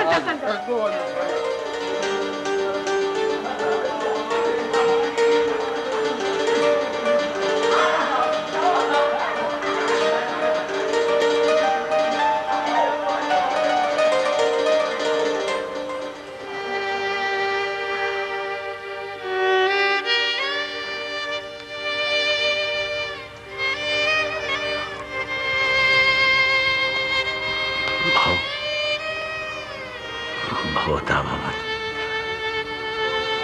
चला यार, आज बचपन में वापस चलते हैं यार।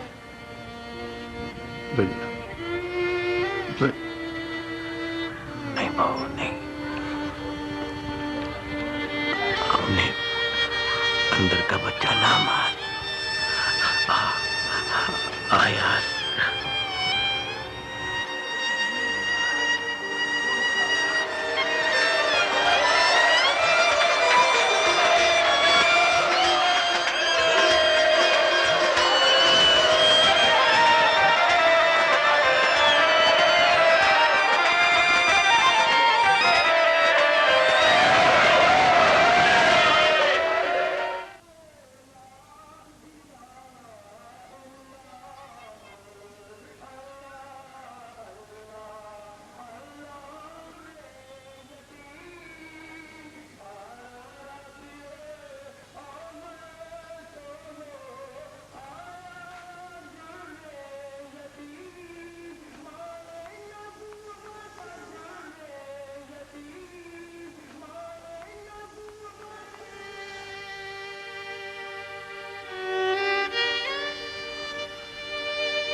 खुदा को याद करके फारिग होता हूं तो तेरे बच्चे बहुत याद आने लग जाते हैं,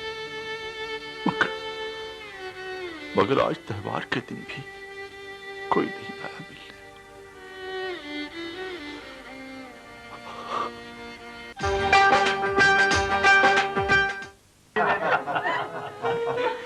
शुक्र करे मेरी वजह से आप लोगों को कह कहे तो नसीब हुए। हवेली में रहते थे तो सब सहमे सहमे रहते थे। भाई फौजिया ने तो अपने घर का माहौल बिल्कुल इंग्लिश कर लिया। दरअसल मैंने अपने जहेज का सामान तो यहाँ आकर खोला है। खुदा ना खास्ता उस घर में खोल लेती तो ये इस काबिल ना रहता कि इसे इंसान भी इस्तेमाल कर सकते। वैसे फौजिया, तुमने बड़ी अकलमंदी का सबूत दिया। ससुराल से अलग होकर हमारे चेहरे कुछ खिल से नहीं गए। यही तो होता है आजादी और गुलामी का फर्क। यूसुफ, तुमने सच कहा। क्यों रहा? मैं दरअसल कुछ और सोच रहा था। तो ये सोचे तो आप लोगों का पीछा तब छोड़ेंगी जब आप लोगों के जाती मकान होंगे, फिर उन मकानों को आप घर कह सकेंगे। अच्छा चाय पीजिए और सियासत बाद में। मुझे आप लोग एक बात बताएं, हम लोग जो किराए के मकानों में दरबदर फिर रहे हैं, क्या यही हमारा मुकद्दर है? अल्लाह ना करे भाई, क्यों हुआ हमारा मुकद्दर? ये मुकद्दर तो नहीं, पर हवेली वालों ने लिख दिया है और वही हमारा मुकद्दर है। मुकद्दर के लिखे को हम मिटाएंगे। मसलन कैसे? शुक्र है मंजूर भाई आप भी बोले। मैंने तो बड़ी दफा बोलने की कोशिश की, पर मंजूर को मेरा बोलना मंजूर ना था। भाई हवेली पर हम लोगों का हक नहीं है। हाँ, लेकिन जब तक बाऊजी उस हवेली में है तब तक तो हवेली बाऊजी की मलकियत नहीं है, उन्हें भी विरासत में मिली है। देखो ज़ैनब, मेरी बात इत्मीनान से सुन। मंजूर, पता नहीं आपके अंदर बेइत्मीनानी कब आएगी। आप तो अपनी बर्बादी पर भी इत्मीनान से चैन की बांसुरी बजा रहे हैं। फौजिया ने जो बात की है वो बिल्कुल ठीक है, हमें हवेली से कुछ मिलना चाहिए। कुछ? सब कुछ मिलना चाहिए जो हमारे हिस्से बनते हैं। अगर वो लोग, कौन वो लोग? बाऊजी, कुलसूम और जमशेद, ये है वो लोग। अगर वो लोग हवेली पर कब्जा बरकरार रखना चाहते हैं तो कीमत लगा के हमें हमारी हिस्से की रकम दे दे, ताकि ये 3 बर्बाद खानदान इज्जत से छत के नीचे तो रह सके। जमशेद, ये देख, ये वो मंजूर, मेरी बहू कहाँ है? वो यूसुफ, मेरी पोते पोतियां कहाँ है? राहत, तुम लोग आ गए, मेरे दिल में ठंड पड़ गई। जमशेद, जमशेद, भाई इनका सामान कहाँ है तुम्हारे भाइयों का? सामान बाबूजी वो अच्छा, पहले खुद आए हैं और फिर बहुओं को लेके आएंगे, फिर बच्चों को लेके आएंगे। बैठो ना, बैठो बैठो बैठो बैठो, शाबाश, बैठो, इधर बैठो। अरे मैंने तो बुरा नहीं बनाया तुम्हारे जाने का, आप तुम लोग आ गए हो, बस अब कोई गिला शिकवा नहीं। हाँ बाबूजी, हम आपसे कोई बात करना चाहते हैं। होती है ये बातें मंजूर। अब बेटा, माफी क्या मांगनी, और तुम लोग क्यों मांगोगे माफी? भाई जो कुछ हो गया उसे भूल जाओ। बेटा, इस आंगन को फिर से हरा करता हूँ। यहाँ इस वक्त बच्चे खेला करते थे और हम सब मिलकर चाय पिया करते थे, हैं? कितनी रौनक थी। जमशेद जी, बेटा रौनक का आगाज करो, भाइयों के लिए चाय बनवाओ। जी अच्छा।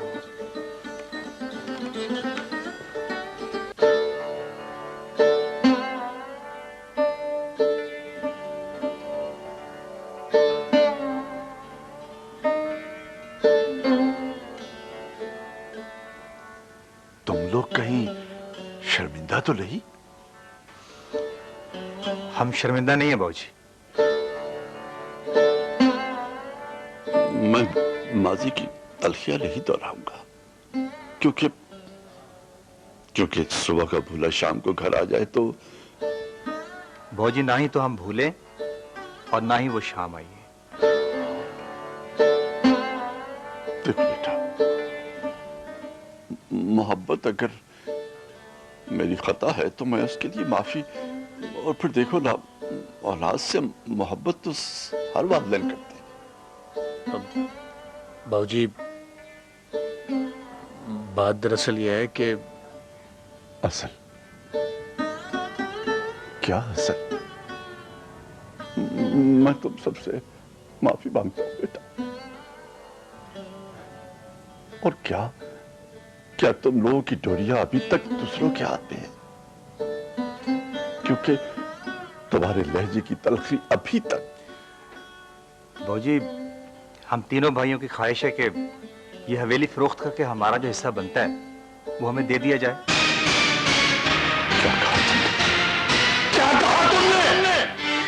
मुझे यकीन नहीं था मुझको। अरे तुमने तो खून की चूरी ही फेल कर दी। बाबूजी, आखिर हम लोगों ने भी तो जीना है।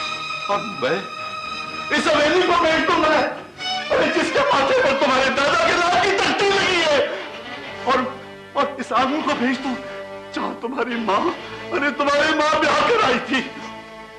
और मैं इस अता मोहम्मद का क्या करूं मैं इस अता मोहम्मद का, जो इस घर में मरना चाहता है, इसी घर में मरना चाहता है। वो मत भूलो कि तुम्हारी माँ का साया आज तक इन्हीं दिनों दीवार पर लगा है। ऐसा तो हुआ करता है भाऊजी। ऐसा नहीं हुआ करता। और मत भूलो, तुमने इसी घर में पांव पांव चलना सीखा। तुम्हारे बच्चों ने जन्म लिया इसी घर में। और मंजूर, तुम छोटे छोटे से थे, अपने बाबूजी के साथ क्रिकेट खेलते थे इसी आंगन में, और आज फिर अपने बाबूजी को आउट करने आ गए। अरे इस दुनिया से आउट करने आ गए तुम। बाबूजी आप तो खामखा जज्बाती हो रहे हैं। कुछ झूठ कहा मैंने। इस हवेली के दरो दीवार मेरा बश खानदान की तारीख है, और तुम तो उस जुग्राफी को ही मिटाने आ गए जहां इस तारीख ने जला लिया। ऐसा तो होता है बाबूजी। ऐसा नहीं होता। अरे मैं तो जिंदा ही इस ख्याल से हूं कि मेरे बेटे, मेरी बहुएं, मेरे पोते पोतियां वापस आ जाएंगे। बाबूजी ये बहस तो नहीं है। ये बहस तुम्हारे लिए फजूल है क्योंकि तुम्हारी रूह पर लज्जत-तानी नहीं हुआ, और तुम इन दरो दीवार को गैरों के सुपुर्द करना चाहते हो।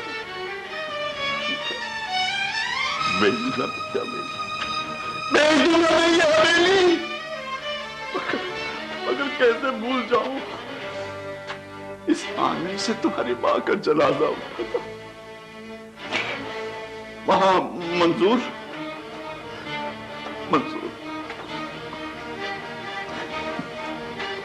फिर राजाना ये कह ले कि मां की कब्र का सौदा करके हिस्सा बांट दो।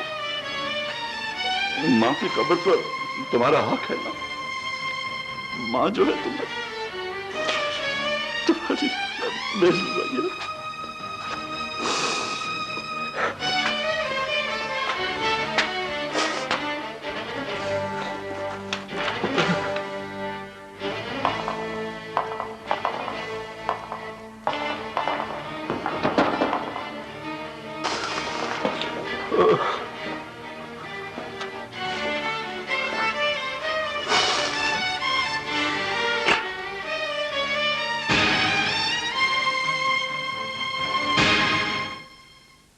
कपरी question of the week.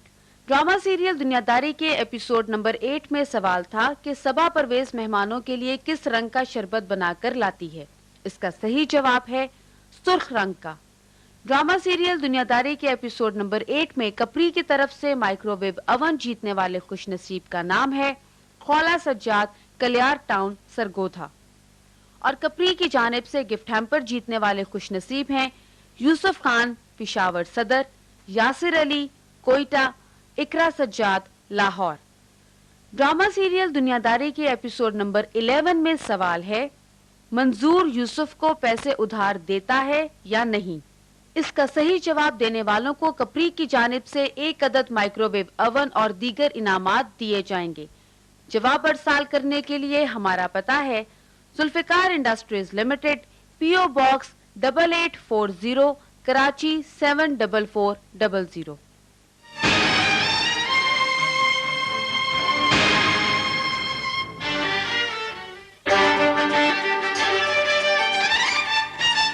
Moisturiser aloe vera से। तो ये बात मैं हवेली के बारे में पूछ रही हूँ। हवेली के फरोख्त होने की बात पहली मर्तबा हुई, तो और कितनी बार होनी है? एक ही दफा बात करने ने भाऊजी पर बिजली गिरा दी। भाऊजी हवेली के मामले में बहुत जज्बाती। जज्बाती है कि लालची? राबिया, भाऊजी से रिहाइश अलग कर लेने का मतलब यह हरगिज नहीं है कि उनकी बेइज्जती करना हम पे वाजिब है। मोहतात तरीके से बात करो।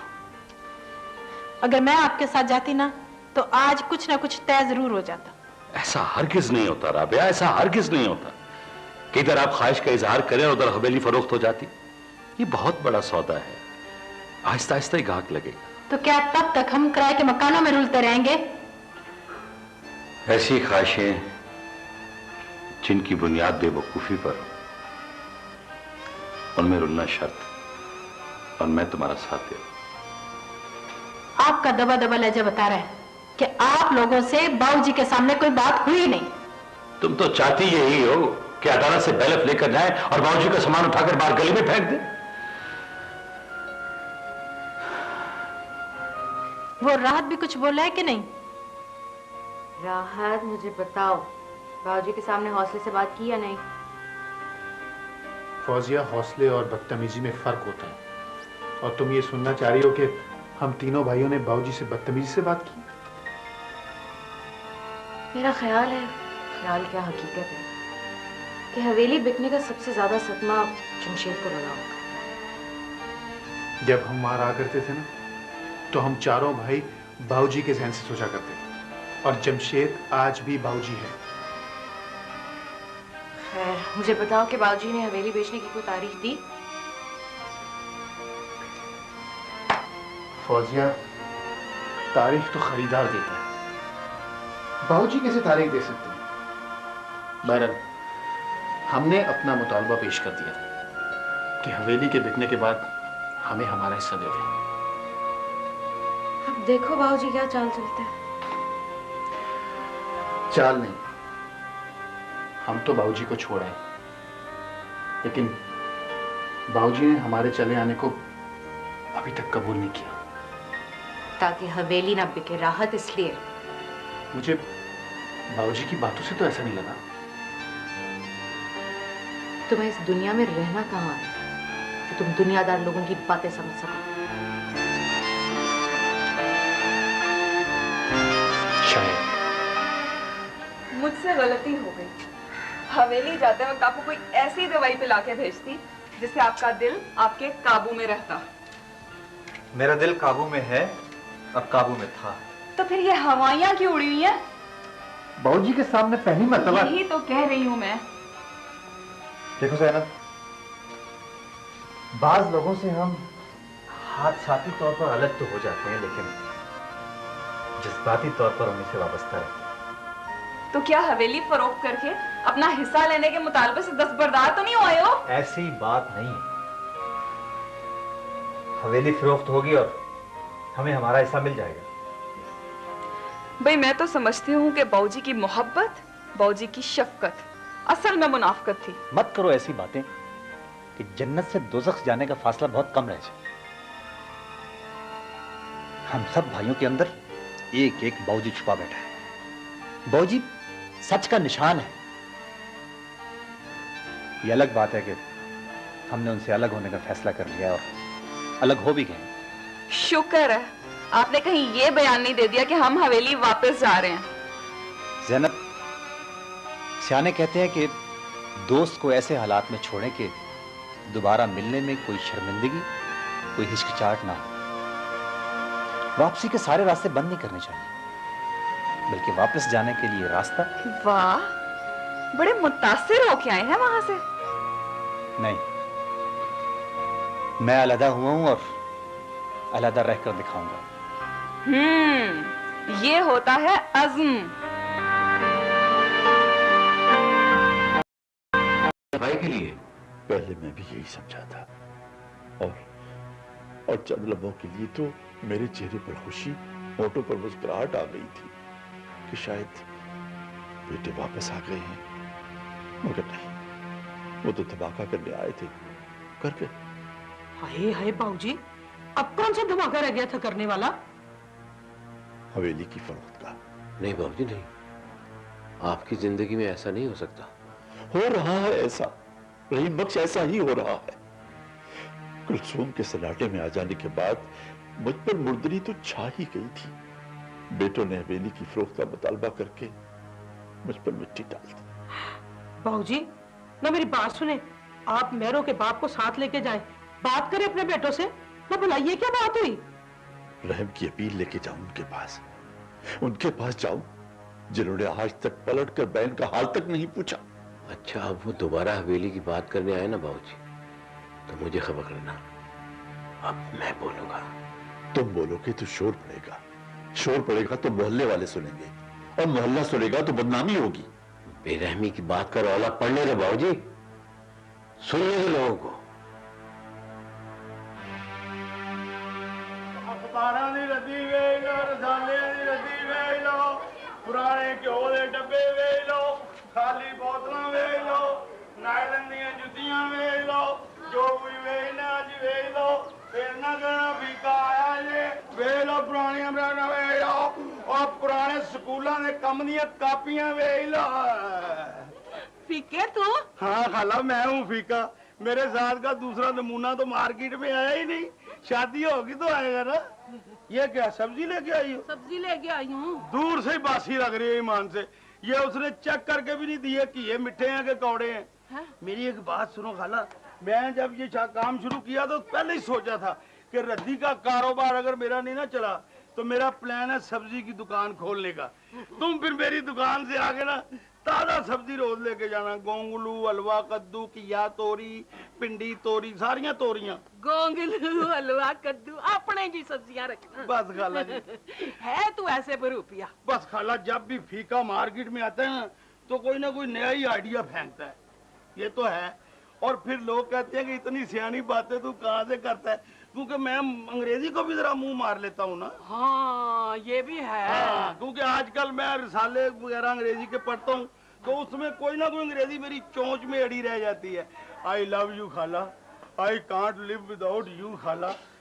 दवा भी हो क्या आल फाल बकता रहता है। बस। अच्छा फीके तू मुझे ये बता कि उधर बाबूजी के क्यों नहीं आता तू? बाबूजी का घर मुझे तंदूर लगता है खाला।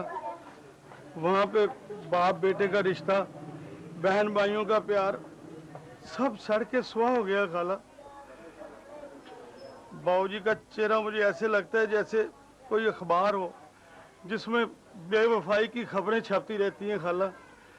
और मैं तो ठहरा छोटे हौसले का आदमी हूँ ना, तो मुझे हौसला नहीं पड़ता उनके घर जाने को। फीके आया जाया कर, तेरे आने से बड़ी रौनक होती है, बड़ा हंसाता रहता है तू।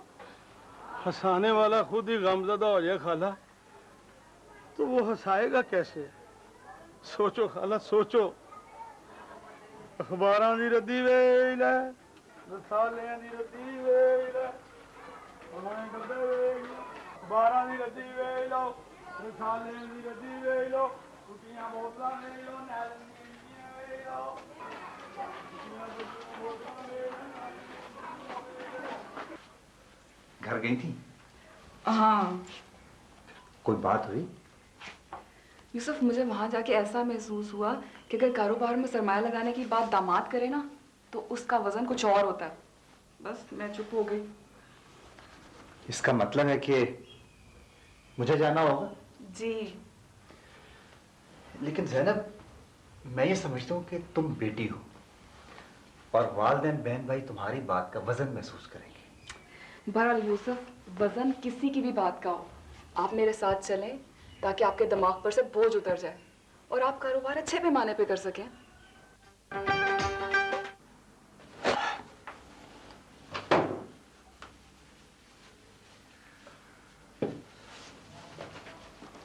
अरशद भाई।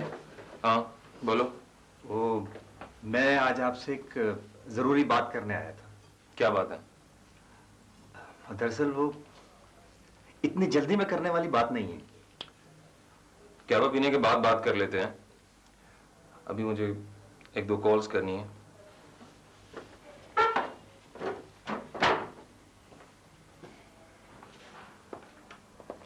ज़ैनब, यूसुफ ने अरशद से क्या बात करनी? अम्मी आपको तो पता है कि अब हम अलग हो गए हैं। हमें अपना घर भी बनाना है और गृहस्थी भी मुकम्मल करनी है। हाँ हाँ वो तो है, लेकिन बेटा घर तो बनते बनते ही बनता है। वो तो ठीक है आंटी। दरअसल देखिए ना, महंगाई के इस दौर में सिर्फ तनख्वाह से तो घर नहीं बन सकता। मैं अपना मेडिसिन का कारोबार करना चाहता हूँ नौकरी के साथ साथ। ये तो बड़ी अच्छी बात है बेटा, लेकिन इसके लिए ना हिम्मत करना पड़ेगी। अंकल, अगर आप साथ दें तो हिम्मत भी हो जाएगी। किस किस्म का साथ? वो क्या है कि कारोबार के लिए कुछ सरमाए की जरूरत होती है। अब मैं किसी गैर के सामने हाथ फैलाने से कतरा रहा हूं, और फिर अगर किसी दूसरे के साथ कारोबार किया जाए तो खामखा झगड़े हो जाते हैं। बेटा यूसुफ, ज़ैनब के अब्बू जब रिटायर हुए तो उन्होंने सारे पैसों से ये मकान बना लिया। अब तो जो कुछ भी है अरशद के पास है। उससे बात कर लेते। अबू आप प्लीज अरशद भाई से बात करें। बेटा मैं कोई मुनासिब वक्त और अरशद का मिजाज देखकर बात कर लूंगा उससे। अबू आपको भी अरशद भाई का मिजाज देखना पड़ता है। ओ बेटा बताया है ना कि अब सब कुछ उन्हीं का है बस। अपू जी नहीं चाहता ऐसे शख्स की मदद करने को। जो बेटा अपने बाप का ना हो सका वो हमसे क्या वफादार होगा। ओ भी अरशद बेटा, हमारी बेटी ज़ैनब है उसके घर में यूसुफ की। तो बेटी ब्याही है तो जरूरी है कि हम सारी मदद हम ही करें। अब्बा जी, ज़ैनब बाजी को चाहिए था कि वो यूसुफ भाई को समझाती, हमसे कसम आके हमें शर्मिंदा ना करवाती। आई एम श्योर अब्बा जी, ये शख्स जिंदगी से घबराया हुआ है और ये कोई ना कोई 2 नंबर काम जरूर करेगा। आप ठीक कहते हैं। जब मैं ज़ैनब और यूसुफ को क्या जवाब दूं?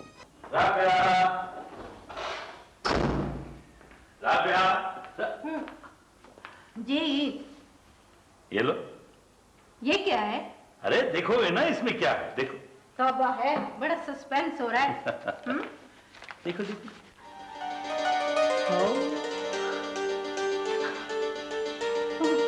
मंसूर कितना तरसीम है आपकी कमाई को अपने हाथों महसूस करने के लिए। जब हम हवेली में थे तो किस कदर खौफज़दा रहते थे हम अपनी जरूरतें बयान करने के लिए। अच्छा अब ये बताओ कि इतनी रकम का करोगी क्या? बैंक में रखूंगी और कहा, मगर मंजूर अपना घर वो भी बन जाएगा। मंजूर हम मकान से निकले हैं, अब अपनी कोठी बनाएंगे। सब कुछ बन जाएगा, सब कुछ बन जाएगा, क्योंकि अभी सभी कुछ तो बनाना है। मंजूर ये कागज के टुकड़े भी क्या चीज है, इंसान की ख्वाहिशों को जिंदगी बख्श देते हैं। हे मैडम, दुनिया में वापस आ जाओ। मंजूर एक बात तो बताएं कि इतनी सारी रकम आई कहां से? 2 नंबर की कमाई गिनी जाती है, पूछी नहीं जाती।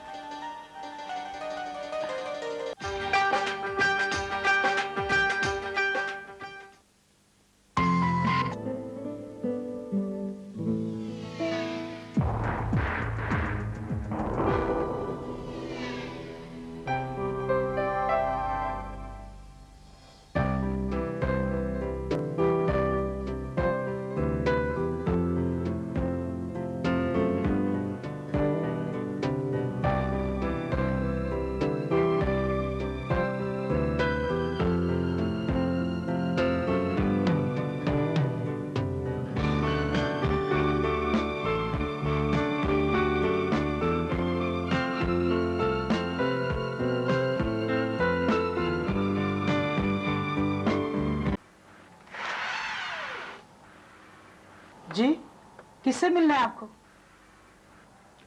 यही सवाल तो मैं किया करता हूं इस दरवाजे पर आने वालों से। फौजिया, फौजिया। रजिया ये साहब है, आने दो इन्हें। माफी चाहती हूँ साहब, आइए।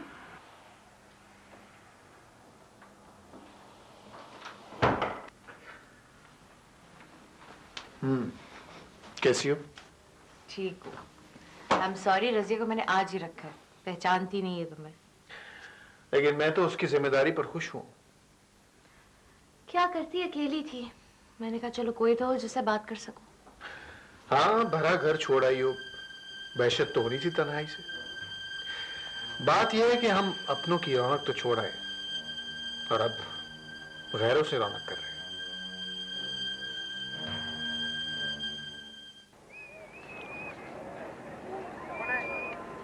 रईस बख्शा, वो तू मुझे कहाँ ले आया? बचपन जवानी यहाँ गुजरा। याद है बाऊ, जब हम यहाँ थिएटर देखने आते थे, सर्कस देखने आते थे और कभी दंगल देखने भी आया करते थे। याद है ताम मोहम्मद, जब यहाँ जलसा हुआ था एक किस्म की पाकिस्तान की सबसे पहली ईंट यहाँ रखी गई थी, यहाँ जहाँ ये मीनार खड़ा है। यार उस वक्त तुम बच्चे थे ना, लोगों में घिरे हुए नारे मार रहे थे, पाकिस्तान जिंदाबाद, पाकिस्तान जिंदाबाद, पाकिस्तान जिंदाबाद। बहु यार देखना, मैं तुझे बुझे हुए माहौल से निकाल के यहाँ लाया हूँ। यहाँ देख कितनी खुली हवा है, खुली फिजा है।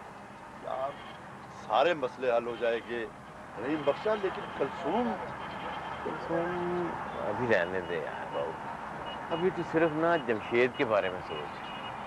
अब मैं जमशेद के बारे में सोचूं या कलसूम के बारे में सोचूं? बाबू यार जमशेद के बारे में ही सोच सिर्फ। उसकी तू ऐसा करना, शादी कर दे, घर में रौनक हो जाएगी और तेरा दिल लग जाएगा। अच्छा यार मुझे सोचने के लिए थोड़ा सा टाइम दो। हाँ हाँ सोच ले तू। बाबूजी चाय पी लीजिए।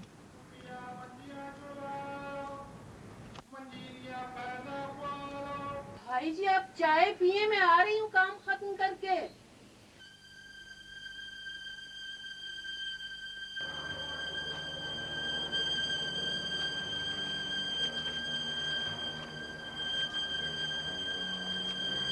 चाय को हाथ तक नहीं लगाया भाई जी। सोचे उतार फेंकें। बहन जी वो मैं इम्तिहान में फंस गया। अल्लाह रहम करे, अब क्या इम्तिहान आ गया? पुरानी दोस्ती है, कहीं दांव पर न लग जाए। भाई जी खोल कर बात करें। बात ऐसी है बहन जी कि मैंने कभी अपने आप से भी खुलकर बात नहीं की। फिर उलझा दिया। बात कहो भाई जी। रहीम बख्श की बेटी, रहीम बख्श ने ऐसी बात की है जिसका मतलब जमशेद की शादी कर रहा है। अच्छा समझ गई। तो भाई जी आप जमशेद से बात कर लें। कैसे? और उसने भाई जी जमशेद आपके तीनों बेटों से मुख्तलिफ है। आपको पता नहीं, जब आपका एक्सीडेंट हुआ था तो आपको खून की जरूरत पड़ी थी। जमशेद और कुलसूम का खून आपको रास आया था, बाकियों का खून सफेद हो चुका था और है, इसलिए उनका खून आपको रास नहीं आया। मुझे यकीन है जमशेद आपकी हाँ में हाँ मिलाएगा और दोस्ती बचाएगा आपकी। बहन दुआ करना। लगता है भाई जी आपके तीनों बेटों की नाफरमानी ने आपका जमशेद से बात करने का हौसला छीन लिया। हाँ बस कुछ ऐसे ही है। भाई जी अगर आप जमशेद से बात ना भी करें तो रहीम बख्श को हाँ कह दें तो जमशेद से उम्मीद। अम्मी की तरफ से कोई जवाब आया? फोन करूंगी आज वैसे मैं। तो अभी कर लो ना, मैं इधर ही हूँ। उन्हें कोई बिजनेस के मतलब पूछना होगा तो मुझसे पूछ लेंगे। करती हूँ।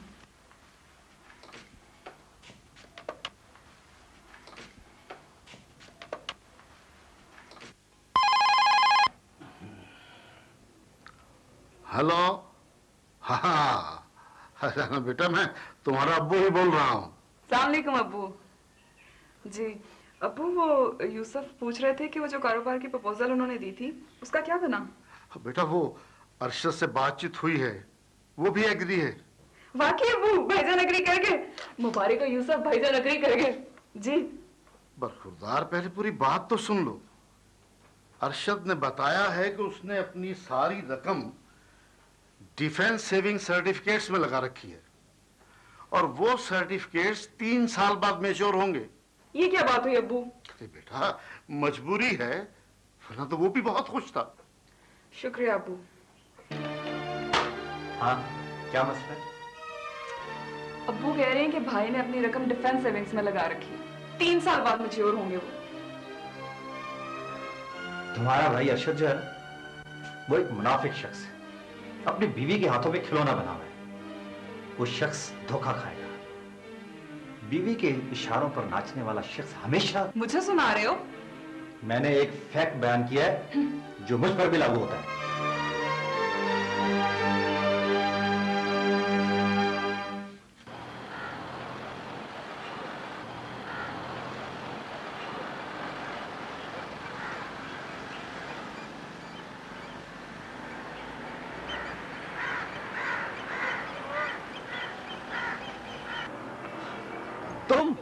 पहले सरकार आप खुद पंक्चर थे और अब आपकी साइकिल भी पंक्चर हो गई है।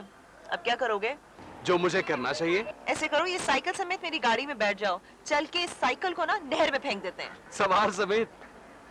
तुम जाओ, मैं भी पंक्चर लगवा के आता हूँ।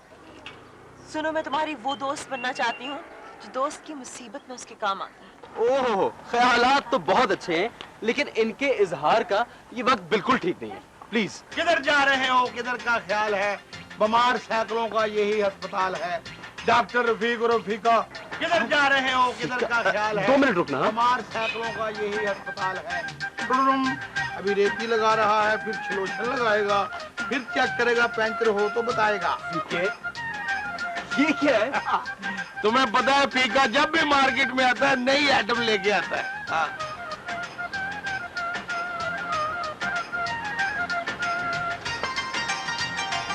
ये क्या चीज है? ठीक है, वो मेरे साथ है, क्लास फेलो मेरी। हाँ, साथ पढ़ते पढ़ते कहीं पक्की साथ ही ना रह जाए। ओहो, ठीक है, मैविश है। ये मैविश है? हाँ। अगर ये मैविश है ना, तो आज फीके को मत रोकना। पढ़ो यार।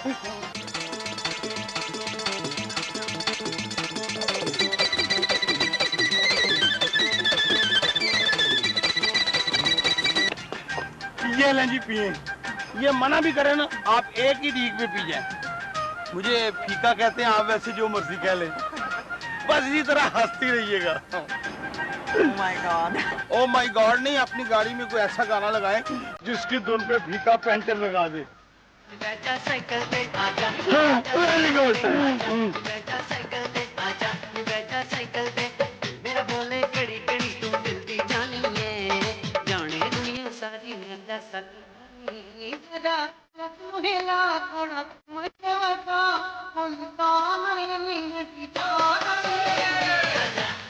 साइकिल पे आजा, बैठा साइकिल पे आजा।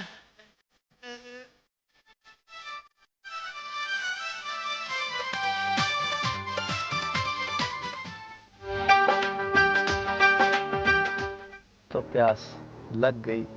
हाँ, जरूरतों की प्यास नहीं बुझ रही। क्या मतलब? मतलब क्या होना है, मैं अपने घर से बस मैं अलग हो गया हूं, लेकिन अपनी जरूरतें अलग नहीं कर सका। वो मेरे साथ ही रही। मुझे बताओ मेरी जान, मैं क्या कर सकता हूँ? कुछ रकम चाहिए? नहीं, तुम मुझे अपने जैसा बना लो। तुम्हें तो नफरत थी 2 नंबर काम से, अब क्या हुआ? 1 नंबर महरूमियों का दूसरा नाम है। नफरत होगी 1 नंबर काम से। बहुत होशियारी से करने वाला काम है, असली दवाइयों में नकली दवाइयां मिक्स करके सप्लाई करना। कर लूंगा, मैं सब कुछ कर लूंगा, तुम बस मेरे लिए 2 नंबर दवाइयों का इंतजाम कर दो। सुबह आ जाना, काम हो जाएगा। मगर एक बात याद रखना, ब्लैक मार्केटिंग, स्मगलिंग यानी हर 2 नंबर के कारोबार के लेन देन में ईमानदारी बरतनी बहुत जरूरी है। समझ गया। आज का सबक पहला सबक है, कभी नहीं भूलूंगा। महरूमियों को शिकस्त देना है मुझे। चले फिर? हाँ, चले।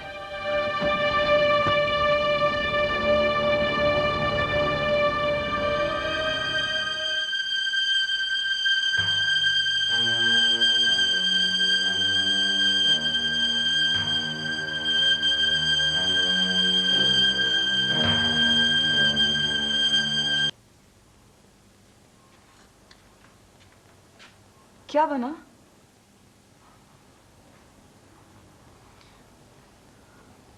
बातचीत कर आया, लेकिन ज़ैनब, मुझे बात शुरू करने में बड़ी देर लग गई। हिचकिचाहट, खौफ, कभी 2 नंबर काम किया जो नहीं। ओहो यूसुफ, 2 नंबर काम अब आम हो गया है। तुम्हारी बात दुरुस्त है ज़ैनब, लेकिन ये नाकिस और गलत दवाइयों से लोग मर भी तो जाते हैं। हम भी तो मर ही रहे हैं यूसुफ। आप, मैं, हमारे बच्चे